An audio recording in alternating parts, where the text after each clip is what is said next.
فاذا تبي تشوف كم استهلاك السيفون، لان الكثير ما يتصور. خلينا نشوف، تفضل. شوف وزير الاسكان اول طلع وقال عندنا ازمه فكر، ودحين وزير المياه طلع وقال عندنا ازمه سيفون.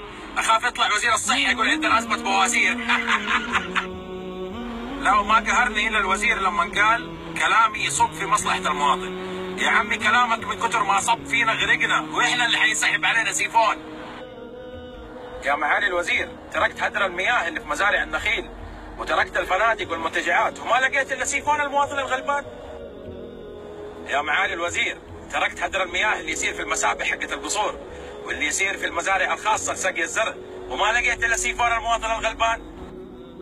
لو شايف يا معالي الوزير انه في ازمه مياه في البلد، لا تعبي مسبحك ولا تغسل حوش قصرك لمده اسبوع وراح تنتهي الازمه. تكلفه غسيل حوشك اكثر ترى من تكلفه سيفوناتنا. يا معالي الوزير، احنا ما بنفطر زيك كافيار، احنا بنفطر فول. يعني القلوط بينزل زي الخرسانه، ما شدينا السيفون مظبوط تصير ازمه مجاري.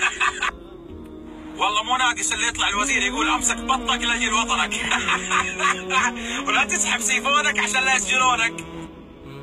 يا معالي الوزير، انا عارف انك انت ما بتستخدم السيفون لانك بتشوف في المسبح لما تنزل. احنا ما عندنا طيب مسابح، ايش نسوي؟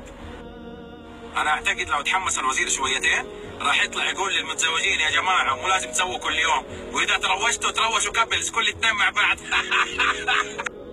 والله يا معالي الوزير ما راح تستفيد من تصريحك ده الا اننا لما كل ما نسحب السيفون راح نتذكر. خلاص ما نبغى لا ارض ولا قرض، بس سيبنا يا معالي الوزير نرتاح في الحمام شويتين، هو اسمه بيت الراحه، حتى الراحه